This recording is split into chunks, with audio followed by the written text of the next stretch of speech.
Hey, to kickstart, thank you guys for joining us on another Wednesday night. After months of doing this on Wednesday nights, I was still about to say Tuesday, which I don't understand why, but I'll get it down pat eventually.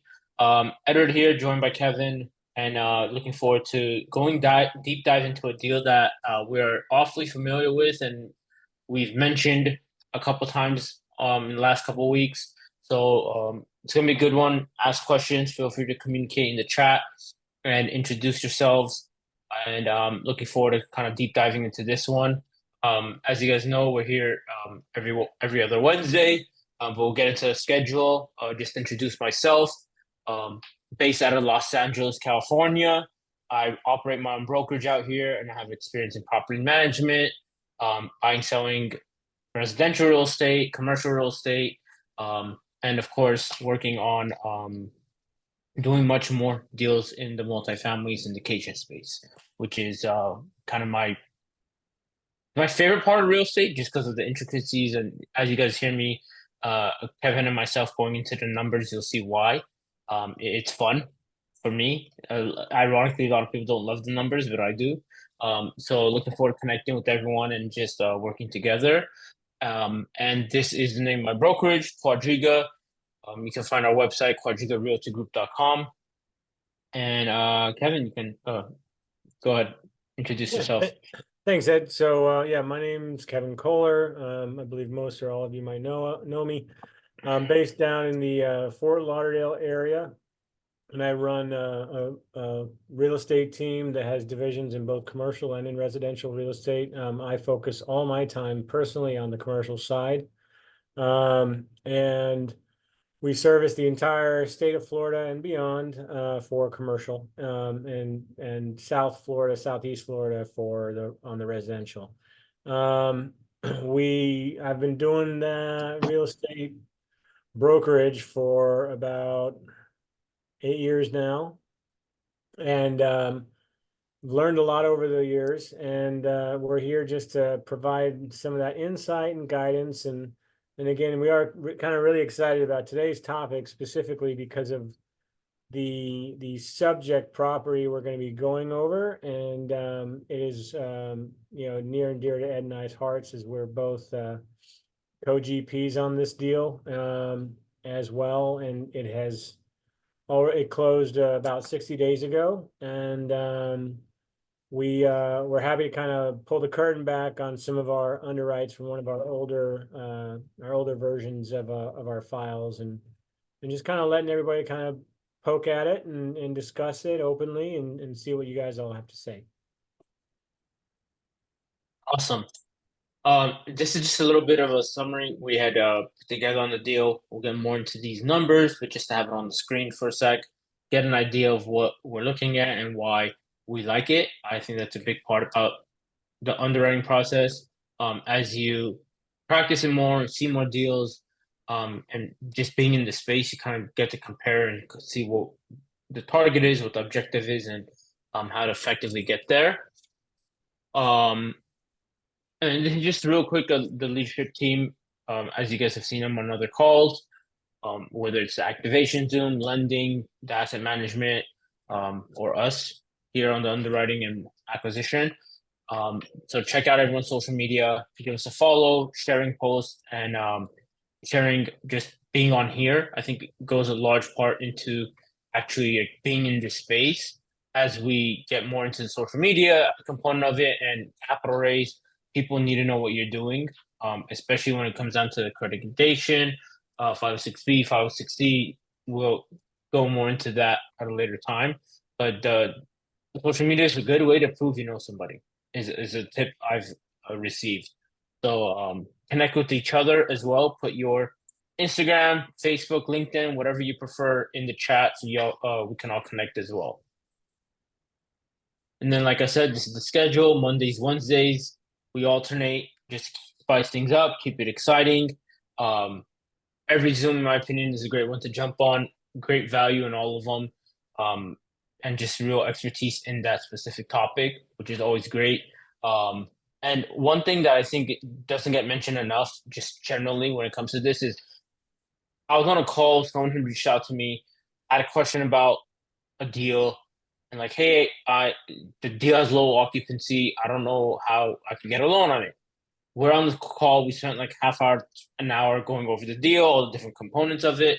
And then I'm like, okay, I'm gonna stop trying to guess. I call Jerry. I'm like, hey, I have a quick lending question. He like stopped what he was doing, gave me his time real quick, answered the questions I had. Um, I was on speaker on a Zoom like this, and we're able to get like bridge that gap, and it answered a lot of what we needed for that situation, and give us a better outlook on how to proceed with getting more information from the broker. Those are the type of resources we try to provide, like being available and being like on the spot. Like, all right, how can we figure this out? Let's work together. And now I'm hoping there's an opportunity there for me to work with them on that deal if it comes to that, obviously. Not every deal will be that, but at the end of the day, you got to take a lot of shots to get a great deal in the market. So you use that opportunity, connect with us. We're available for questions, and we want to work with you guys too. I want to emphasize that. Yep. We actually found the Florida deal came to existence because of meeting people through these networks. Different places you can find us: WhatsApp, Instagram, Facebook, YouTube, Spotify. Every single call has ever been recorded is on YouTube, so you'll see a lot of us on there. Um, as far back as over a year now, which is crazy to think about. So check it out there. And it's pretty well organized, so it's a really good way to just go back and see the different topics and discussions. Here's a WhatsApp group. I'll leave this here for a sec. Make sure you join. It's another great way to communicate, be involved. There's a lot of people in that group that if you ever need anything, boots on the ground, you could share where you're from. Find people who are looking to do deals in your backyard that'll give you an opportunity to add value, and get yourself a seat at the table, or just gain experience. And this is a big repetition game. Like to get in here and I start at zero and hit a grand slam, it's tough. Like, does it happen? 100%. I'm not gonna say nothing's like it's not possible, but the reps will definitely help.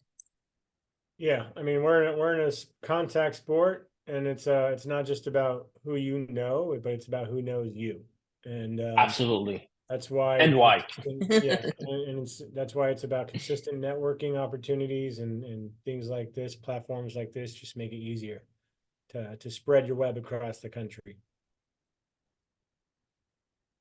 So All right.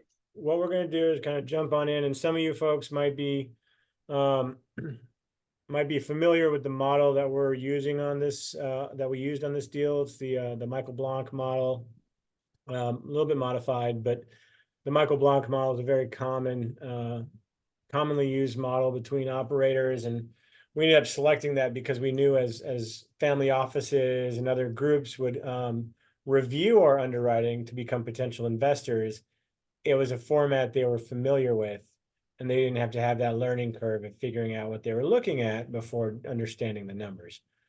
Yeah, So with that, Ed, please go ahead and start taking it away. for sure. And to add to that too, we also have underwritten this in other models, not just because, but it's sometimes some models may just have stuff that like, hey, I want to know XYZ, or I want to re-verify this that we have like a little uncertainty on. Okay, cool. Like it gives you an opportunity to tweak some different things and make adjustments. And um, the underwriting component of any deal is not a one stop shop, and like you do it one or two or 10 times. You kind of do it a lot more than that because things evolve. Through due diligence, that you find out new information. Through inspection, you find out new information. Through all the different, as time goes on, the data changes. As you're in escrow, the longer you go, information changes. All reasons to use different tools. I always say start the one you're most comfortable with. That's kind of gonna be my biggest tip because it's a repetition thing. The more you do it, the more you practice it, the more familiar you get, the easier it gets. Um, so we could jump into this now.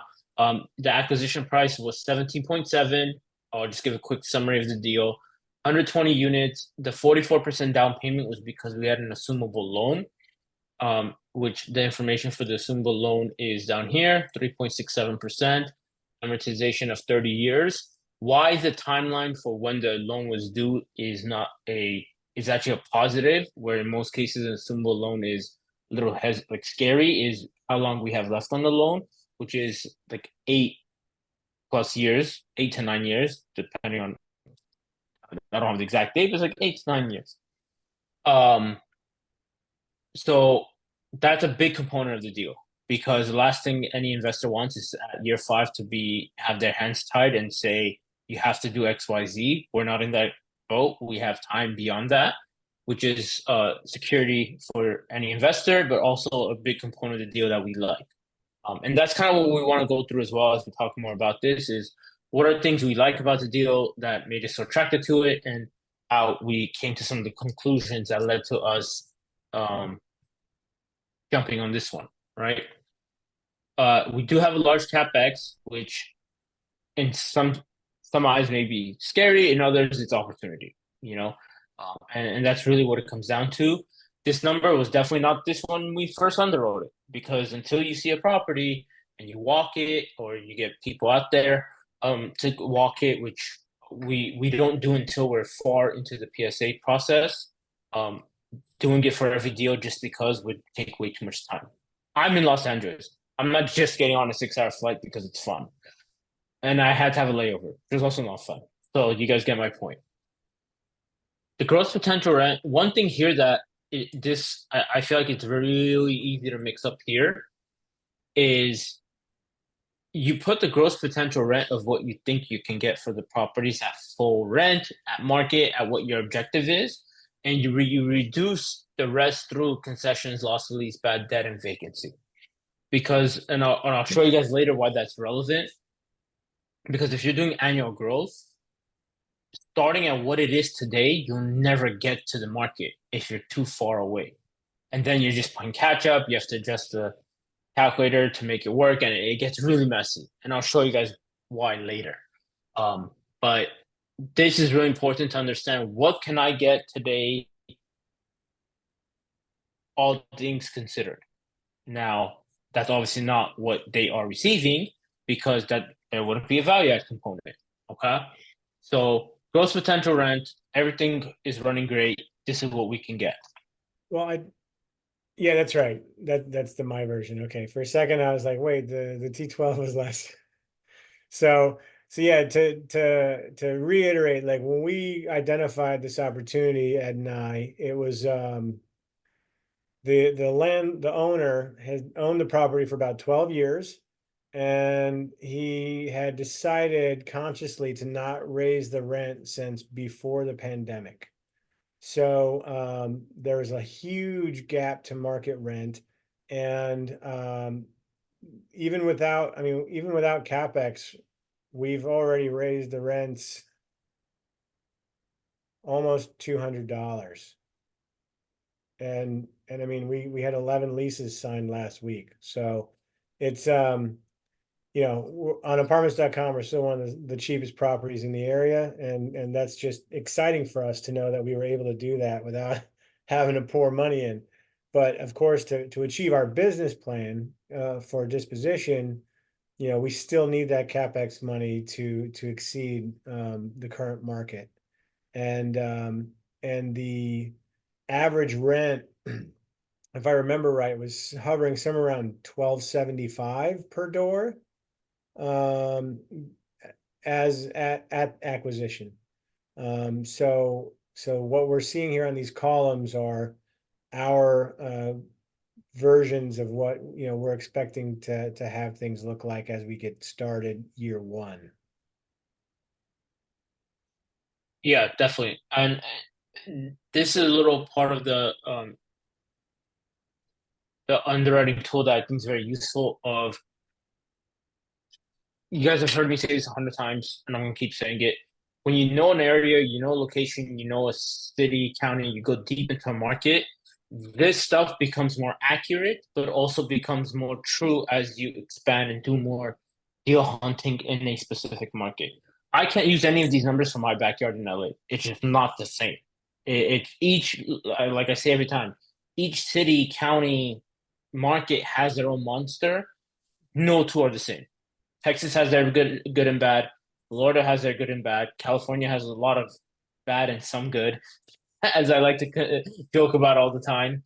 And then the Midwest, Ohio and wherever, you guys get the picture. Um, every market's different. So no two that's why I don't like rule of thumbs across the board in underwriting. Yes, there are some things that I agree are kind of across the board we could say XYZ. Yeah. Not a long list, but it is true. Um, but there's a lot of things that I don't know about other locations and markets that I'm not going to begin to guess. And that's the Yeah. biggest thing. And so like on this model, we kind of our team personally, for the most part, ignored the rules of thumb box because we already had our own market information that exceeded the standard that would be set forth through this sheet. But it's nice that the creators of the sheet did put that in to allow people that don't have the knowledge to at least start figuring out how to plug stuff in, and then they can talk to experts down the road and refine their underwrites. But the big part was definitely this model, if you Ed, if you can scroll back up on the unit mix box, the target rent analysis, that is an important one because the formulas pull from these fields into other tabs of the form. And this again, these 120 doors is a portfolio of two properties that are roughly about 3 miles apart from each other. So that's why you have one section called Ridge and one section called Bay, and those identify the two different properties and the unit mixes of them. Um, but again, as you can see, the average rent at acquisition was actually 1250, not 1275. And it is, again, our method is to come from a very conservative standpoint, whereas there's a lot of people out there that, as we've discussed on previous sessions, you can sit there and play with numbers until every deal looks like a piece of gold. But our goal is to show our investors that, if in a worst case scenario, what their returns are going to look like. And then of course, it's always better to look like the hero and under promise and over deliver than, over promise and ask for forgiveness, because you lose Mhm. somebody's money or don't give them the returns, you're not going to be forgiven. They're just not going to invest with you again. And words first quick, so you don't want your first deal to be your last. And another thing I want to mention with this, and I'm happy Kevin kind of reminded me, is I've seen personally a lot, like just a lot more portfolios are gonna be just generally for sale as people have acquired, and like just built this portfolio and like, okay, let's just sell it all at once, and that's an opportunity. I would never say no to it, but underwriting up sometimes becomes a pain because you have so many different documents or you're getting thrown in 100 different directions, and distance or whatever the case is, so many different factors, right? Something like this just helps really keep it like organized. I know what I think XYZ is worth. For example, you can get two or three properties. You can't, all two ones aren't the same. Their sizes may be different, but even then, the location may be different enough where now your rents are different. You can't underwrite that all the same. In the beginning, you might be able to get away with, okay, I'll just take the lowest number. If it's still good, great. But once you get into the weeds of things and you get to the loan process and you're really pitching this and you really want to like fine tune everything, you have to be more specific. It can't just be a spitball, like, because you're gonna get the question from an investor, like, how did the rents differ from here to here? Especially if they're familiar with the area, it looks bad to just give a general blanket statement. It's just not gonna work. And I think that's one thing that I learned very quickly is the attention is in the details at this point. The further you get into that process. So another reason why I like this, again, the expenses could get tricky in those portfolio situations, but at the end of the day, you can always make it work. It just takes a little more time. But keep Yeah. that in mind as well. Now, I want to just double check. Does anybody have any questions at this point as we go through stuff? Because many of you know Ed and I, like we can just fire hose information. So I want to just make sure, is there anything specific that people are looking at right now that they might have questions about? Otherwise, we can keep pressing forward. Okay, great. And feel free to stop us anytime in the chat or raise your hand through the Zoom, and we can um through chat's probably best, and then I have it open. We can add on to that. Yeah. or take a pause and So answer. I do see a question here in the chat. So is there a Cool. sales as a service or platform you've seen someone share financials and details that made your underwriting easiest? At the end of the day, there's no real specific platforms. You know, to me as a broker, one, and people know I harp on this, an offering memorandum, the OM you get from a broker is always toilet paper. It's good to give you an idea of their marketing strategy. And sometimes there are shops out there that do a decent job of compiling some data, but then they plow it all in with assumptions to make their data look like gold, right? So what we always want to ask for is the trailing 12 months financials, the T12, occupancy reports. We want to see the accounts receivable to see if they're having issues with rent collections. And even if you can get information on the level of evictions that they've been dealing with. And then being Florida based, big concern is, the loss run reports of insurance to see how often insurance claims have been used against the property. But these models are not based on an offering memorandum. They're based on the trailing 12-month financials from the seller. And in this deal specifically, we were able to negotiate with the seller to reinvest with us as a limited partner.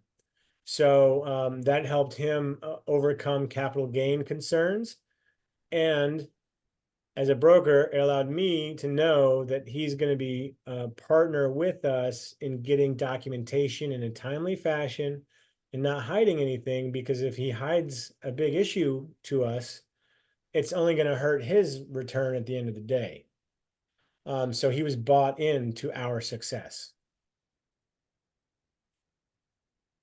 That's a huge part about it too. And again, the information is gonna change as you get further into the process. So it's really important to like be comfortable addressing this and not over assume that everything is going to be like not inaccurate, but like, hey, we thought insurance quote would be X, then it changed to Y, then it changed to Z, and now it's back to A. Like it's an evolving thing too, because escrow is not 1 week long or even a month long. Like it's a longer process. And then also regarding like reviewing any of those documents, like the T12, you guys have heard me say this a bunch of times. It really is like an easy way to start a conversation with the broker. And also sometimes you do get errors this way or that way, or a large expense or large boost of income, you're like, what happened? Where did that come from? And it's a way to just learn more about the property. Like the T12 is meant to paint the picture and tell the story, but if you don't ask the questions, you're never going to get the full scope, essentially. Mhm. So that's just going through the scenarios. Like I showed earlier, you have the debt service, interest rate. Great part about any assumable loan is they take the guesswork out as well, where you have this information ready and available. You know what the term is because nothing's really changing. It's just you have to go in, assume it, and kind of just continue the process from there. And you have someone you can refer to already, where you don't have to go shop around. Yeah. Uh, yes, Neil. Hey, Ed, this is the question for Kevin or Ed. So I would like to know like how the insurance claim on the property help to underwrite the expenses. Like Kevin mentioned that if there is a loss claim against the property, so I just wanted to get more insight of that. Yeah, so the idea is if you can get a loss run report that's clean, um, Mm-hmm. and no claims have been made in the past 3 years or less, then you know that there's less chance that you're going to get a skyrocketing insurance bill when you're getting it re-quoted at your new replacement cost.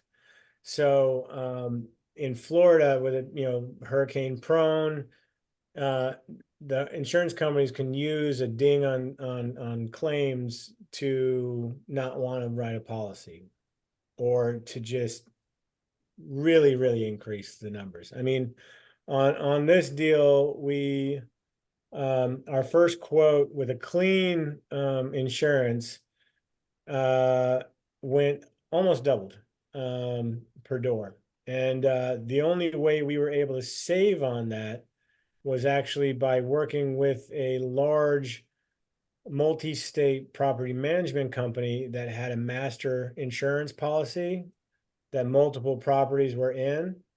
And we just negotiated with the carriers to make sure that our terms within the master policy didn't tie the property to other claims, and that our coverages were limited to our property and not shared coverages. So it can get a little dicey, but that one move of going from an independent insurance policy to one under a master policy ended up saving our investors 30% per year on the insurance premium. Wow, that's really nice. Yeah, thanks for explaining that in details. I really appreciate it. Not a problem, Neil. Thank you for the question. Thank you. Yeah, thank you. So yeah, that basically just covers like the debt, and I appreciate the question and like going further into the insurance. Thank you, Kevin. Another thing to keep in mind, the OM and T12, they're going to have the taxes they're currently paying. Doesn't mean you're going to get the same tax bill. I'm almost certain it's always going to be higher. Unfortunately, it's just the nature of it. It's something to keep in mind. So you don't use all of their numbers as accurate, as what you're going to pay, because things change once it's taken over. Also, management. Are you managing it, bringing a company, or is it being self-managed? Like if it's self-managed now and you're bringing in a management company, that's obviously going to muddy the waters, add more costs and expenses and things that if you don't underwrite for, is a ugly surprise. Also, knowing when these costs and payments are needed and due is a big component as well, because it's just part of it. Like they're all different, right? So make sure you have the accurate information and up to date, and you know what your timeline is for each one, so you're prepared financially and your books are accurate, right?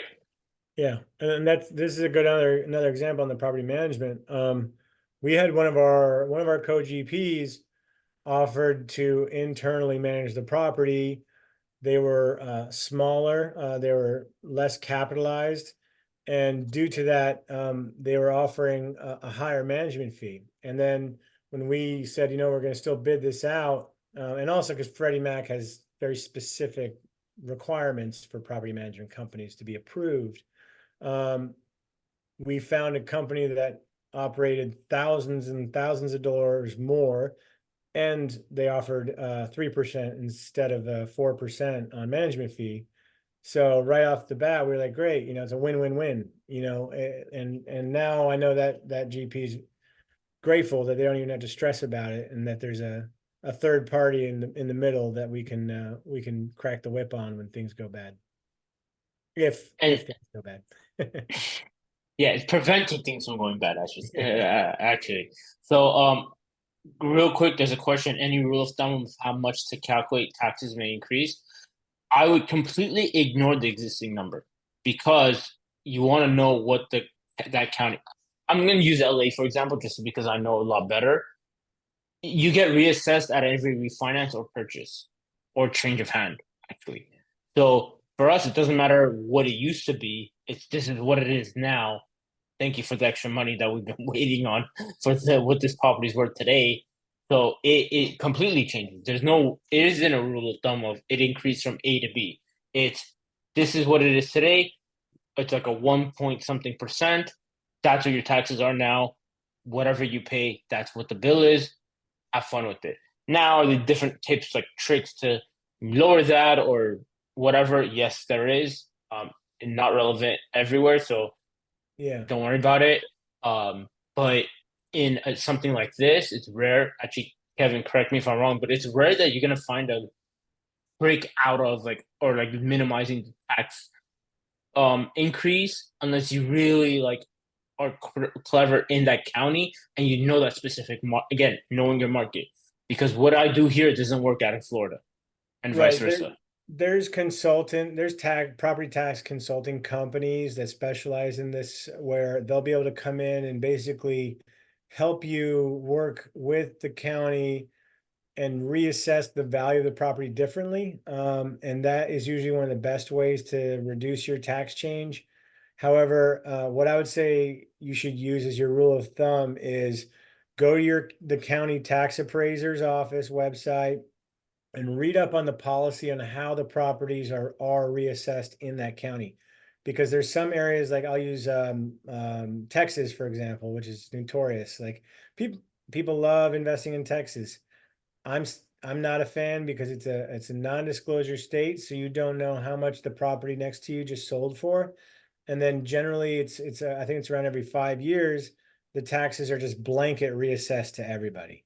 So if you don't know what properties are selling for, and then in 5 years you get a surprise, if you don't account for it properly, then you're forced to sell. And in my opinion, that's why there's always so many opportunities in Texas, because an operator gets the bill and they're like, we don't want to pay this, like, let's just pass the buck.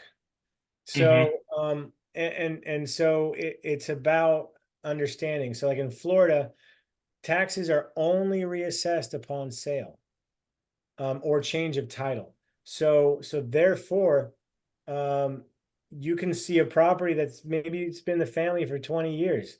Man, that tax bill looks beautiful, but it ain't your tax bill, it's theirs. And when you get the property, it's going to be based on the millage rate of your purchase price, usually 80% of that. And then you can get an extra 4% discount if you pay your taxes up front in cash. So there's little things like that. But yeah, go ahead. Oh, Another thing I was getting in line there oh, for a go ahead. question. Didn't want to Yeah, interrupt, no, but no, that was it. so that's very interesting about Texas. In Colorado, it's just every 2 years, like clockwork, and sometimes very surprising, but expected. But are there other states that do things like Texas?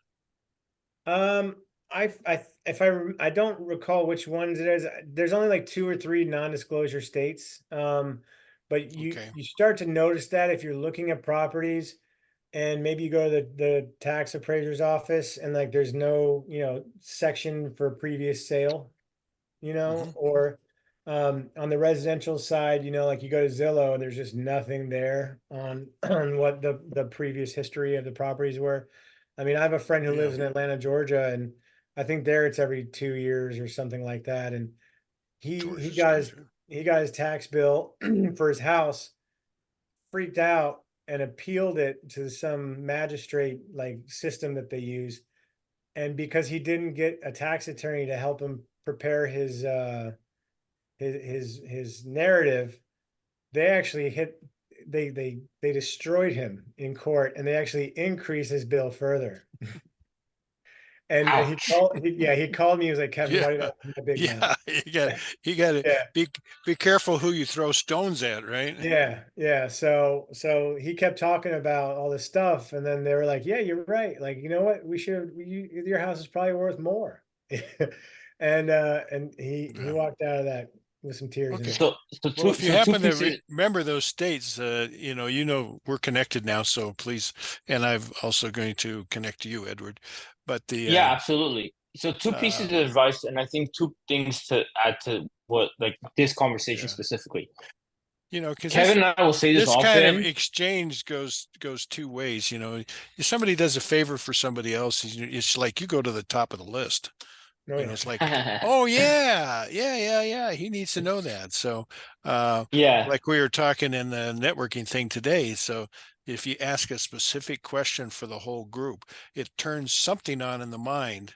You know, first of all, you kind of want to look like a giver to start with, but then again, oh, now I've got something specific. Yes, I know a property manager in South Houston. I'll let them know about it. Okay, or I know one that's close who might know one. That's right. It's all about So what? that So network. one thing I wanted to say regarding this specific topic is you don't like. I'm gonna speak for myself here. I will never like give anyone information that I unless I'm certain about it, and I'm always gonna just say it's best to find out from someone who's knows the area, knows the city, knows the day to day, and is able to get a better idea of like, hey, in this city, this county, this state, the properties, here's the address. They can give me a more direct answer because guessing when it comes to this makes it really tricky with the underwriting. If you like, there's some places where if you ask me, I wouldn't even know where to start. So it's like if I'm gonna be that far off, I'm better off just going to someone who's gonna give me a more. No, I don't need it to be 100% right. Like, that's not fair, but like as close to that as we can get. And then another thing I was gonna say, real quick to reference the chat, I put the link for the YouTube where you can find our replays just for anyone looking for it. Second thing I was gonna say regarding the tax, as much as the property tax is something that you can try to like speak to a professional and get some information on. Also, the cost segregation, which is something that we never reflect in our underwriting, which is like the depreciation, and like that's something that you can hire a professional who knows the intricacies and knows the tips and tricks, allows you to bring more value to the investors, the LPs, and give you like a little additional boost above what you're already underwriting on the deal. Now, Kevin and I like we're real big on this. Is that's just like the cherry on top. We're never gonna be like, oh, because of that, that made the underwriting work. That's really risky. No matter how accurate it is, to rely on one thing having to work to so two things. And I'm never gonna rely on one thing that has to work for a deal to make it for it to be a good deal. Double check. Yeah, But and then some of the cost aggregators in our networking rooms have talked about, they'll do a preliminary for you.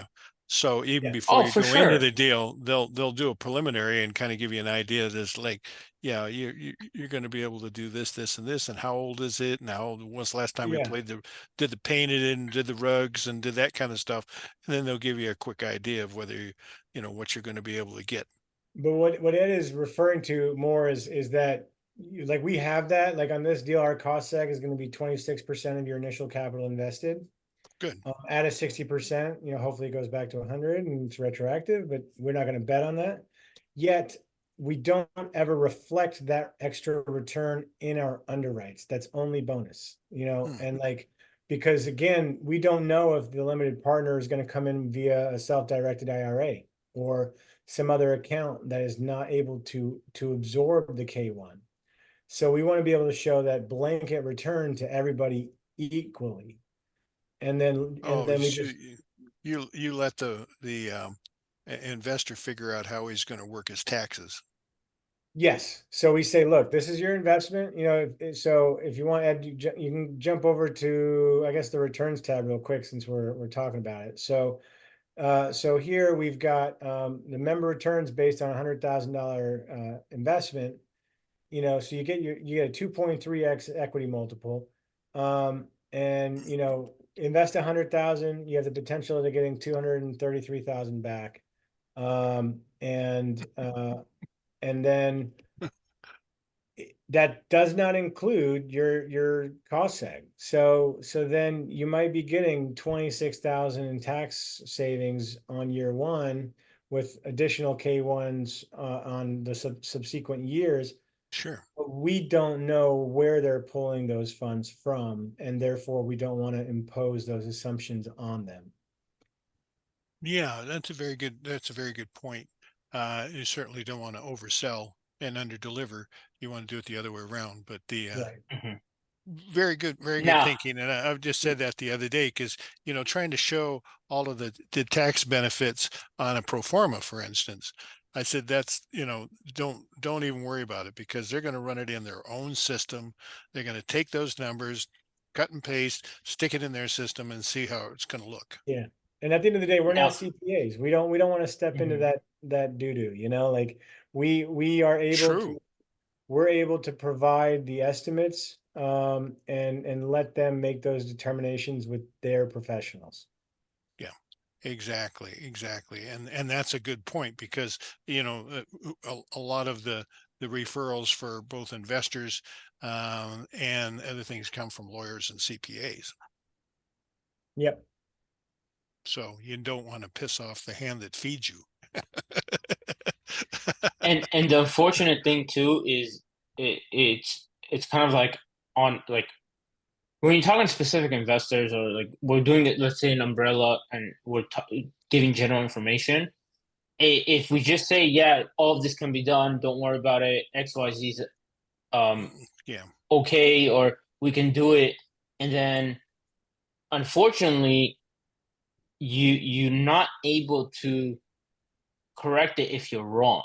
Like if I tell someone, yeah, you can do this, and then they turn around and they can't, it's like we have their money, they're already locked in, like the damage is done to a certain extent, like the year's closed, like there's nothing I can do to fix that. Yeah, I'm just not gonna. I'm okay. Like I'd rather not be the one that has the decision put on my shoulder. I'm fine. Like it's okay. Exactly. If it doesn't work or they don't invest for that reason, that's cool. Like Yeah. there's a lot of money being invested and a lot of factors involved. We don't need to add more fuel to the fire. True. And a big part of it comes to the transparency too, which we're like I think we were very big on to the extent of um one, everyone's situation is different, and every investor you're going to talk to is going to have different preferences, different strategy, and different Exactly. needs from the investment. Exactly. And there's no one size fits all investment either, so that's something to keep in mind too. And to Kevin's point, like if you don't know about the whole IRA thing, and you're pitching two things that don't necessarily work together to the same person, now it's just muddy, and that's just not fun. Like I'm not Yeah. even gonna get in the middle of that. Yeah. And the And last thing then, go well, the ahead. last thing I'd say about the how the IRAs and tax deferred accounts can muddle up your underwriting is also like you don't know how many of your investors are going to be using those, and the more that do it, actually it ends up benefiting. You have to check the PPMs, the private placement memorandums, but it generally benefits all the other investors as a whole. The more tax deferred accounts invest, because the way it's supposed to be is if I can't take the K1, then that money is returned to the pot, and therefore the distribution to those people that can receive it goes up. So we don't know that amount until you finish your raise. You know, we've got almost $1 million worth of tax deferred accounts in this deal, which is almost 10, it's like 9% of our raise. So therefore, the other 91% of equity investors are going to receive that distribution pro rata. And that's how it's written by the IRS. So we don't really know that exact number. We just know, again, the estimate base from Madison Spec, which is our cost seg integrator. So two things I want to answer that. One is timing is a valuable component to this equation as well, because when it's closed, when the money's invested, there's a lot of factors in that I'm not going to begin to try to guess where it went right, or like your timing was right, or they didn't close by this day, so that doesn't work, or it has to close by this date, and that did, like we've been in escrow and in this process for a long time because of just the complexity of the assumable loan that was out of our control. If someone needed to close before the year ended, sorry, like it just didn't happen. Another thing, Exactly. and Yeah. Kevin, correct me if I'm wrong. How much does 1031 impact that? Right, like Yeah. that's something that we don't want to. Like Right. we can't tell the future. We can't assume we know what the type of investors can come to the deal. With all that being said, there's no way we're going to try to guess. That it just doesn't make sense, and it's not worth it. And you have to get a more accurate since we're talking about cost segging now a lot, like to get a more accurate cost seg quote, you have to disclose the value of your 1031 or 1031s going into the deal, because that actually does affect how the depreciation works. So there's so many minutia details when it comes to cost seg and tax savings. Yeah. It just piles on more of why we leave that as the proverbial icing on the cake versus trying to build it into our underwrite and use that as a way Sure. why the deal makes sense. Well, what if you had somebody that didn't have anywhere near the experience in spreadsheets that you do. And so they say, hey, well, what if, don't give me the spreadsheet. Could you just try this out? I'm taking this out of my IRA, which is post-tax, a post-tax IRA. I don't have to worry about deductions on it. I'm just going to make the money and put it back in. So could you just get rid of all of that? That kind of thing. Could you try this out? Okay, now I got a 1031 in, so I've got this kind of situation. Are you willing to do that? Are you parameterized enough so that you can say, sure, I'll just tweak this and I'll tweak that and let's see what it looks So, like? so that's the good part about just underwriting the deal for what the returns are based on dollar to dollar value, where this situation is like all the external factors are kind of excluded from here's the number input, here's the projected number output on the return. How that money was invested isn't affected because we're not saying you're going to get XYZ benefits from the tax. We're also not going to say the 1031 is going to benefit you in XYZ down the line because that's like kind of at your sole discretion on the investment. This is just what the property's performance is projected to return in 5 years. Sure. Yeah. Yeah, I Well, understand where you're coming from, but some people, like for instance, is this a source available to an investor to say do themselves or take to their accountant and say, hey, can you massage these numbers? Because you don't want to have to copy all these numbers into your deal. You want to have something, even if you give them a PDF, that doesn't always copy very well either. So yeah. Yeah, so like our team at Empire Builder Capital would work with that specific investor and their CPA to make sure they get what they needed in terms of the sheets. Okay. But like to go to your question of like if you're able to pull out of the IRA already and not get the tax hit, then technically your subscription agreement is probably going to be to you by name. And so the IRA no Yeah. longer becomes an issue because it's nothing that we know about. Like it's only those investors that actually put down that the investment is coming directly from the custodial account of the self-directed IRA. Exactly. So And it could be in that custodial account's name for that matter. Yeah.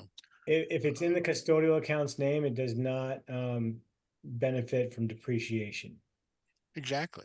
So yeah, So it's not going to, they don't need right. But the if you tax withdraw the deductions, right?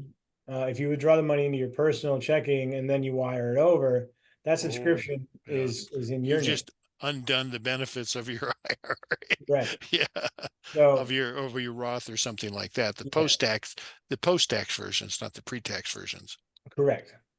So overall, we work with them on that. I mean, we had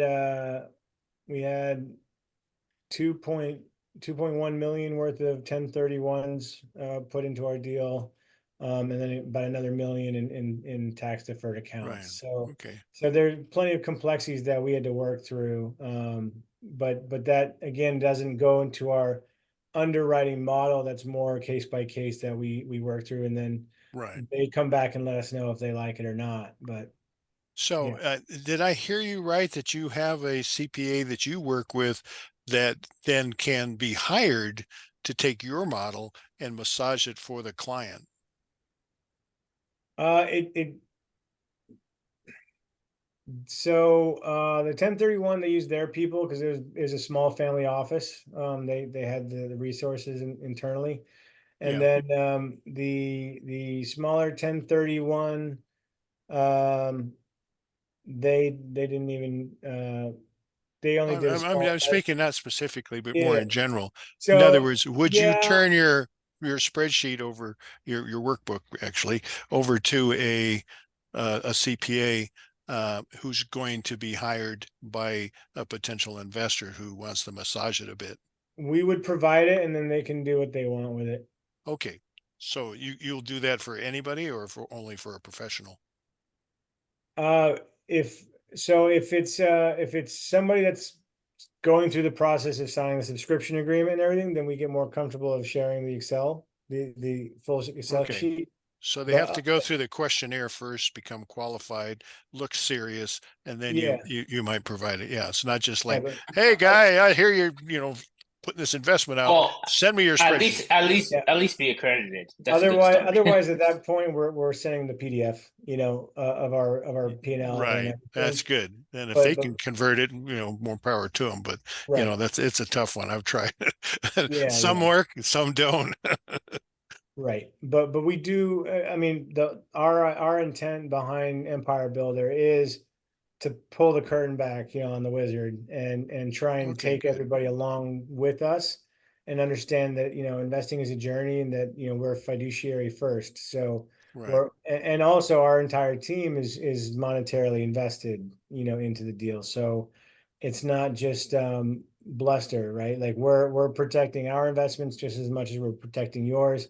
And our GP team combined has, I think it's about $3.4 million in the deal. So Right. Exactly. we Exactly. went pretty heavy in it, and we stand by everything, and are more than happy to work with people, and all of our deals. Yeah. That's how our MO is going to be. Well, And like, that's what I would call smart flexible. Yeah. In other words, you're going to do it on a case by case basis and be smart about it and not just give it away to anybody who's, says they're interested. Yeah.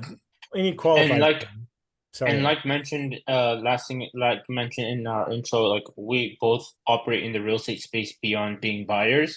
So it's understanding also where, like being on that side of the coin of, okay, this is the type of transparency and comfortability and relationship that we want to have instead of being very transactional. Yeah. Real quick, there's a question in the chat, and then I'm gonna wrap things up too here shortly. If you have any other questions, please put in the chat now. We've got a couple minutes left. How does underwriting work for new Oh, built okay. commercial, and is it being developed by land acquisition? So anything on the underwriting side where it's like land and development, that is a little, I don't know how much well it translates in this specific model. I haven't really done too much underwriting in that space. One thing I could say that's really important with that is very developer or investor specific underwriting, because I don't know what your process costs you, right? If you're the developer. Now I can ask five and they can each tell me different costs or where they can save, where they spend more, and the X's and O's, and trying to guess that is very tricky. Now, if you say, "Hey Ed, what's this property worth after the fact?" That's a little easier to come up with. It's just Yeah. making sure your comps are right, making sure your unit mix is proper, and if anything, it's going to be the high standard, hopefully, because it's a new build. So factoring all those things in, it's like I know your exit a lot better than I know your entry because I don't know what your costs are from A to Z. Like Yeah. it just gives it. I'll have a ballpark again. Like I can get general idea by saying cost of replacement, this many square feet, this much amenities are X, Y, Z, and then ABC. All right, cool. And I'm really spitballing there. Yeah.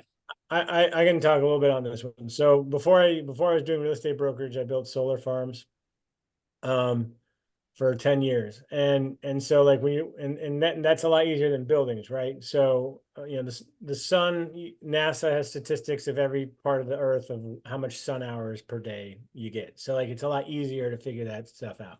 Now, when it comes to building a building, there are specific models that can be found that deal with new construction, but like Ed said, it's development heavy, so you're going to have some sort of either a JV partner, GC, somebody that's right there with you that really inherently knows current build costs and supplier costs and labor costs in whatever area that you're looking at, because labor laws and the county level, city, state level can differ. Insurance requirements, etc. That Whether it's prevailing wages, union, like all sorts of stuff, it can get really deep. Work Now, comp. what you have to understand is that you're basing off of a lot of assumptions, layers and layers of assumptions, like an onion. So you've got the assumptions on your build costs, the assumptions on your labor, the assumptions on your timeline for debt service, and then finished product coming into some model like this of saying, okay, we're going to be able to get the rents of our units up at this because it's a new Class A property. And then your assumption of how long it's going to take to lease up the property. And so there's so many layers there. If you're new to it, I would say do not do new construction until you're years in the game.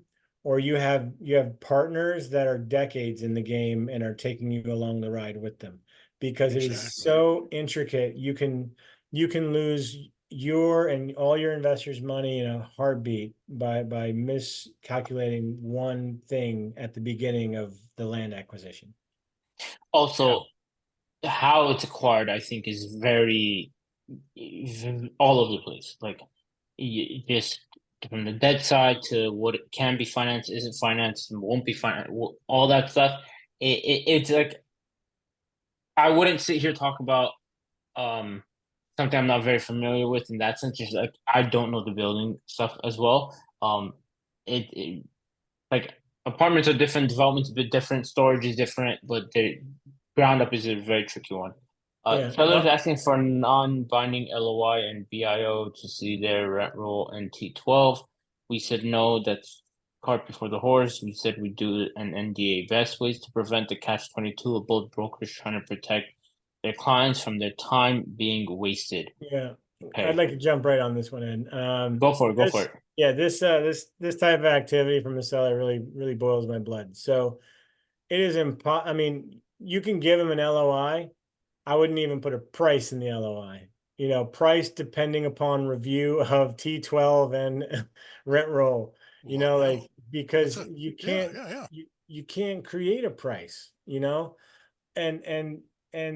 I agree. Like, I would say no to something like that. Now, I do have like I have a hotel off market in New Jersey right now for sale, and I have a broker approach me. He's like, "Hey, I've got a hotel group wants to buy something in Jersey. What do you have?" And I tell him, and he's like, "Great, send me the NDA."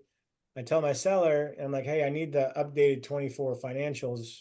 I've got 23, but not the first quarter of 24." And the seller's like, "Look, I don't want to provide my financials until I know that either have cash to buy or proof that they will be able to close, right? Or Exactly. track record." Yeah. Now that's a different story, but you can't provide an LOI that's serious without being able to review that their numbers make sense. So I agree, Exactly. that's cart before the horse. Good point. And, Good and point. if it's a listing broker that did that and not a seller directly, then if you really wanted to play along, you can divulge an LO or develop an LOI that is extremely generic in certain terms. So that way you're not being caught off guard. And again, like price, in that clause, like pricing to be determined upon review of T12, like that, like really, that's the best you could do. And they couldn't really ask for anything more than that if they're serious. Yeah. Yeah, the actual numbers, especially on sites like LoopNet, they'll show you some numbers, but not all the numbers that you're going to need for sure. And there's other things that may or may not be fully divulged because they didn't think about it. For instance, we have downtown Denver a Four Seasons hotel. I think they would have a very powerful and smart team. So they built this hotel. It was about 50 stories high, and then somebody built an office building 75 stories high right next door. So fortunately, it was on this north side and didn't kill all of their sunlight, because if they tried to do solar or just have a nice pool, that they did have a nice pool, all of that would just be obliterated. uh Not all of it, but a lot of it would be obliterated. So just knowing some of those caveats, it really, you have to go deep to make sure, if you've got a surrounding empty lots, to make sure it's not going to get dwarfed by some larger building. Yep. Yeah, definitely. Um, And So in so cities like New York, I mean, there you might end up having to buy the air rights, right? Like, yeah, yeah, and I if you mean, haven't purchased the air rights, or one of the air rights or the sunlight, it's the sunlight rights. yep, There's up and there's over. yep. It's a big thing. And like on the solar thing, like Florida, we have a special law called the Sunshine Access Laws, which Mhm. is very interesting. But basically it's like if you have a townhome in a community that's an HOA managed roof, you can Mhm. still put solar on it, and the HOA can't say no, like little weird stuff like that. But then there's Mhm. buildings that if you build above and you're shading the entire property, then maybe you have a right to fight the planning council to like deny that application because you have a right to sunshine hitting your property. Exactly. Yeah. So there's little intricate things like that, but definitely yeah, I would not play ball with people that don't want to provide a T12. And another thing that gets under my skin is when you see either an OM or a seller that just gives you like the trailing 3 months, or an OM that shows, revenue based on the T1 and then other stuff based on T12. And it's like, okay, you're obviously hiding the fact that there was something really wrong with your revenue 6 months ago or, previously. And Right. And that's where your biggest questions are going to be anyway when you analyze it. Well, I definitely appreciate everyone for hopping on. It was a great conversation. Thank you, Professor, as well. That was great.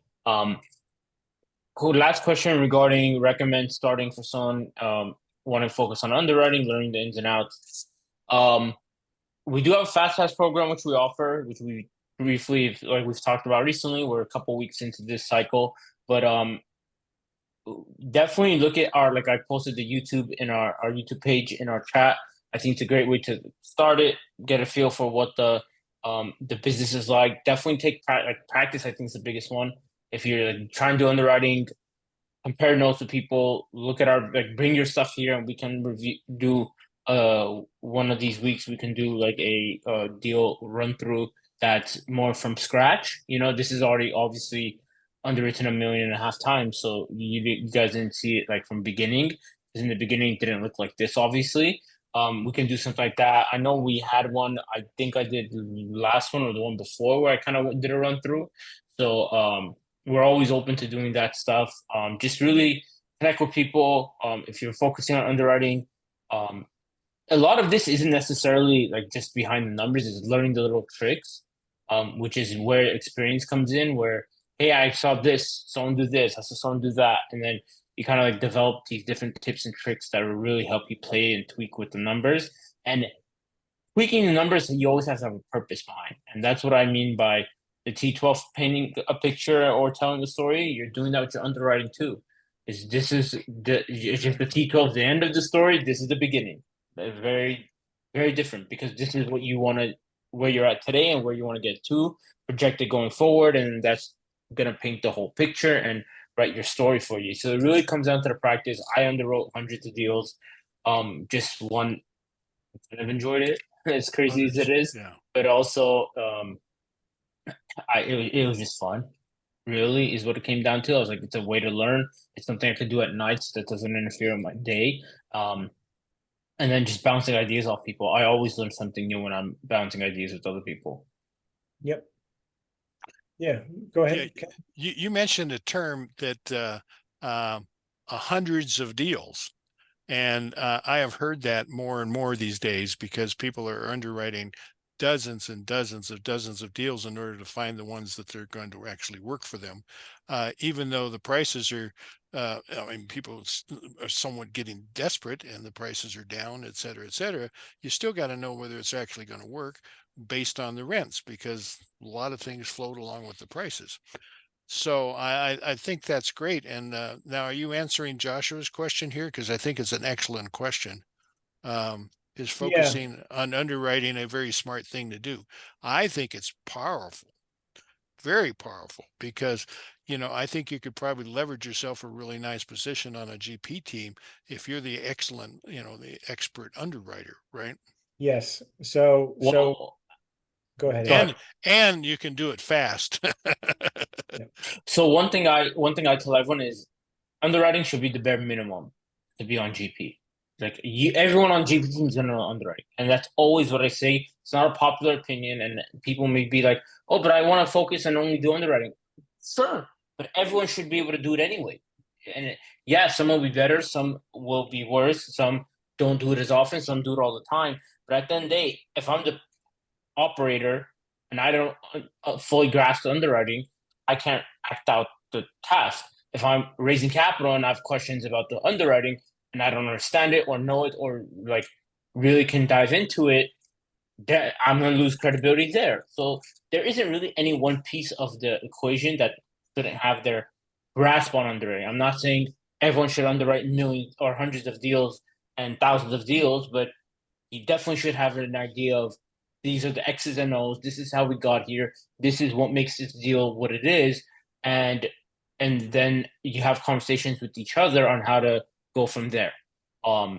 And there is a creativity to it as well, like we've And thrown around. not everybody is spreadsheet friendly or high analytical.